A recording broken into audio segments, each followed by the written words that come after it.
Rab 68 Whiskey here to talk to you guys about World of Warships Blitz. Game came out about 2 weeks ago in the US, hit global servers, and I've been playing it since then. I'm putting about 700 battles. I'm actually having a really good time with it, which is why I decided I'm going to start posting videos on it. I did a live stream today to actually test it, make sure that it was working right. I had some issues with YouTube a couple of weeks ago, or I would have started posting videos sooner, but I had to wait for those to get sorted out. So they're sorted out now. I'm posting some videos. I got this one and maybe a battleship review that I want to do later about my favorite battleship I've been playing. But in the meantime, I got a replay on a destroyer and a replay on an American Tier 4 premium battleship, the Arkansas, which you can get out of a box. I've had a pretty good time playing these. I've bought a few premium ships and a couple picky things about the game that I think need to be balanced, and we'll go ahead and talk about them in this video. Let's go ahead and start talking about gameplay. So the gameplay overall matches World of Warships very closely, and the biggest difference is that you can get away with a lot more that you can't get away with in World of Warships. Like here, I just kind of ran up the middle of the map in the destroyer.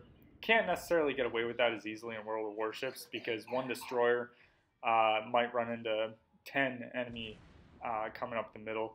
So it just isn't, you're not going to survive that long if you do that in the main game, but fortunately this game you only have 7 opponents in general, so there's a lot less chances of you getting just taken out right off the bat.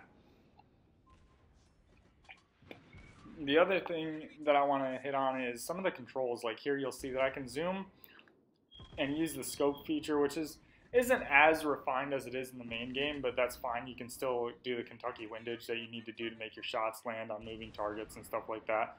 The auto aim is actually pretty good. Haven't had any issues with that. There's a couple little features that you can do where, if you're riding close to one of your buddies, it kind of screws up the enemy auto aim. So that's it's not really something that you exploit, but it's just a little tip that I've found. I have issues when I'm trying to fight 2 targets and they're really close together and I want to shoot one but he's next to another one. Sometimes I run into issues there.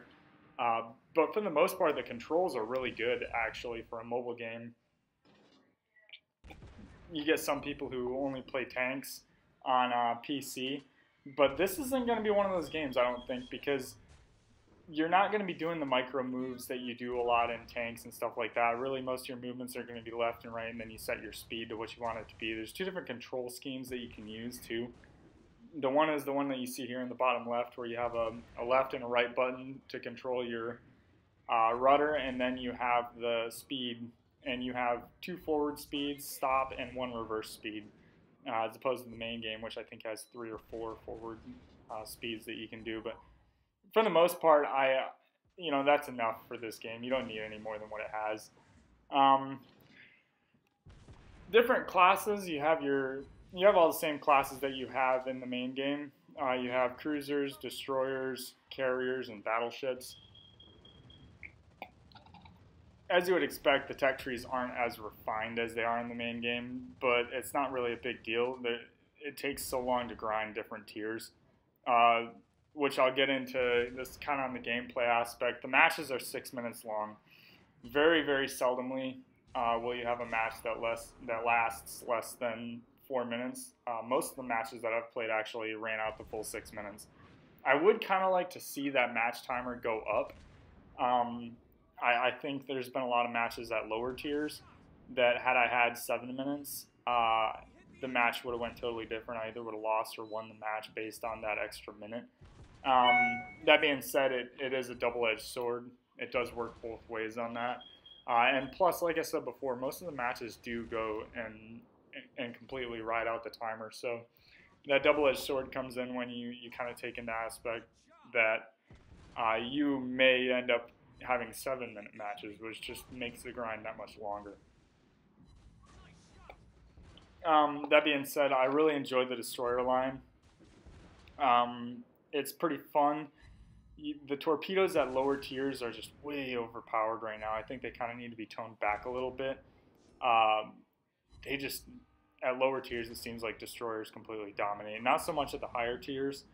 Once you get to tier 6 and above, destroyers are kind of, they're not, your battleships start to get longer range secondaries, your cruisers start to get secondaries, torpedoes get better, but they aren't as overpowering at the higher tiers. Cruisers are pretty balanced. Just like in the main game, your cruisers are your all-purpose. The battleships are fun if you can bring them to bear. Just like in the main game, you make one wrong move at the start and you go one wrong direction and the whole enemy team winds up on the other side of the map and you're completely useless the entire game. But that goes into the aspect that you can get away with a lot more in this game than you can in the main game. You're only fighting 7 opponents, so it doesn't hurt you as much to go right up the middle of the map the way that it does in the main game. You can definitely, there's more survivability when you do things like that. Destroyers don't necessarily have to just kite around the edge of the map. They don't have to hug cover as much because there's not as much shooting at them.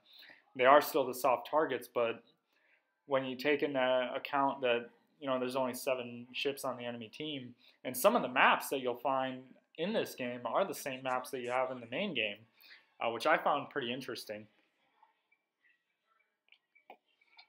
Carrier gameplay is pretty similar to the main game as well. Battleships, oh man, I love battleships. They're fun. I had trouble at first using them. A lot of people said, oh, start with battleships, so I decided, you know what, I'll give that a try. I found I wasn't doing as good as I'd liked, so I switched over to the Japanese destroyer line. Was enjoying it, and then I bought the Campbelltown and remembered how much I liked the American destroyer line, which the Campbelltown's an American destroyer that was given to the Brits during World War II. I really, really love the Campbelltown line, or the American destroyer line, sorry. It's just, they're good brawlers. They really are. They've got good guns. The traverse is great. But yeah, so a couple of the issues that I've had with the game in general that I think need to be fixed. The chat system is completely messed up right now. I would like to see the chat system change over to something similar to Blitz. Right now, as it stands, you can't chat with somebody unless even if they're on your friends list, you can't chat with them unless they're in port, which sucks. Or if they're in your fleet, or you send out a chat on World, but private chats are impossible unless the other person's in his port. You can't even send them a chat. And then the other thing too, in regards to that, is that when a match finishes out, you can't actually select an opponent or an ally to see how good they are, what the stats are. You have to add them to your friends list. And then they know that you're looking at them, and it just kind of makes it awkward, and nobody really wants to mess with that. So I would like to see that change. Hopefully that comes into play soon. The other thing too is the grind is a heck of a lot stiffer in this than it is in Blitz. For a mobile game, you do have to spend a lot of time at one tier, and the cost of things is a lot higher too. Once you get to, what is it, tier 6, it jumps up to like 800,000 for the tier 6. And then for the tier 7s, it goes up to, I think it's like 2.6 million. So that's definitely a lot worse than it is in the main game, or at least in World of Tanks. And to kind of compare it to what you're having to get each match, if you're running premium time, 10 to 15,000 running boosters. And premium time is not unthinkable, but that's 10 to 15,000. Now you have to consider you're also paying about 1,000 for each of those repair kits that you have down there per match, so that's another 2,000 knocked off. And then your supplies, you have 3 different supplies you can run, and they're all 750 silver each.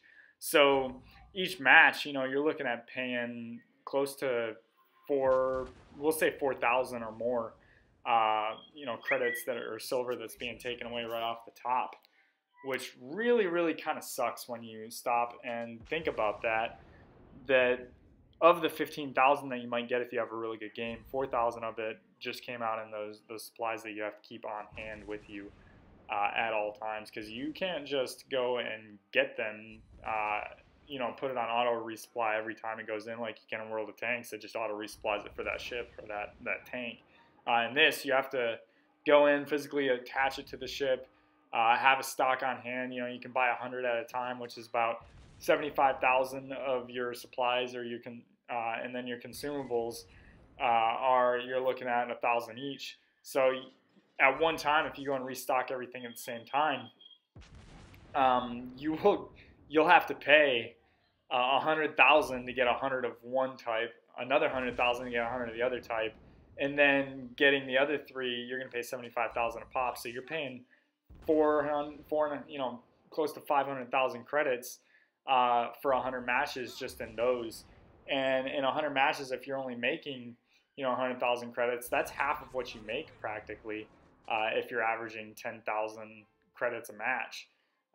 So that's kind of ridiculous in my opinion, because you're not going to win every game and you're not going to make credits every game. Granted, the gap between losing and winning a battle isn't as stiff as it is in World of Tanks, Blitz, or I can't recall the main game, to be honest, at the moment.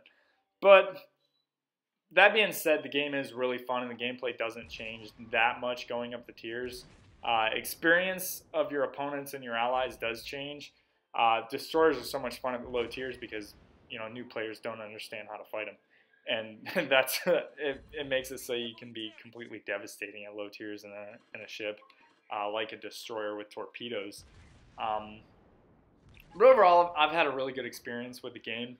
I'm definitely going to be posting more videos on the game in the future. I'm going to try to get up a video tonight after this one on a battleship review of the Congo, which is the Japanese Tier 5 battleship.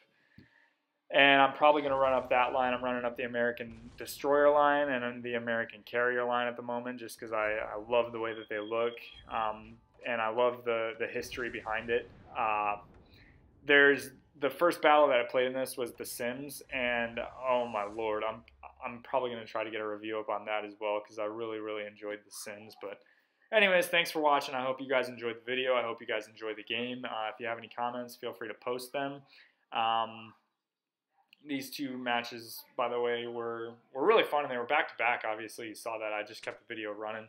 I think 2 battle stars and over 100,000 damage or something like that between the two of them. But yeah, I've been having a blast with this game. So yeah, there it is, probably about 110,000 damage between the two of them. Yeah, be looking for more videos on this, guys. I know I've been kind of not as big in the game lately, but I'm going to be, posting on YouTube.